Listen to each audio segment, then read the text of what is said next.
ಶುಭೋದಯ,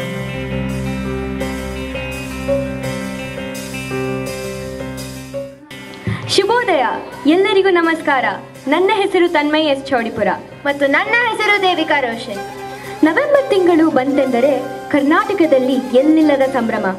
ನಮ್ಮ ಹೆಮ್ಮೆಯ ಕನ್ನಡ ನಾಡು ರಚನೆಗೊಂಡಿದ್ದು ಇದೇ ತಿಂಗಳಿನಲ್ಲಿ. ಈ ಕರುನಾಡಿಗೆ ಈಗ 68 ವರ್ಷಗಳ ಸಂಭ್ರಮ. ಅದನ್ನು ಆಚರಿಸಲು ನಾವೆಲ್ಲರೂ ಇಲ್ಲಿ ಸೇರಿದ್ದೇವೆ.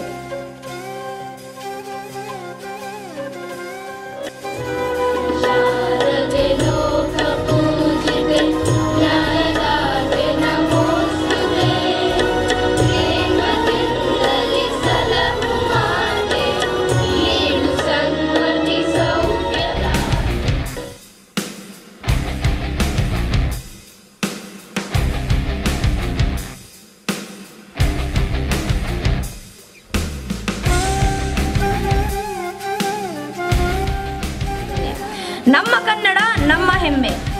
ಸುಲಿದ ಬಾಳೆಯ ಹಣ್ಣಿನಂದಿದಿ, ಕಡಿದ ಸಿಗುರಿನ ಕಬ್ಬಿನಂದಿದಿ, ಅಳಿದ ಉಷ್ಣದ ಹಾಲಿನಂದಿದಿ, ಸುಲಭವಾಗಿರ್ಪ ಭಾಷೆ ಕನ್ನಡ ಎಂದಿದ್ದಾರೆ ಕವಿ ಮಹಾಲಿಂಗರಂಗರು.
ಎಲ್ಲಾದರೂ ಇರು, ಎಂತಾದರೂ ಇದು,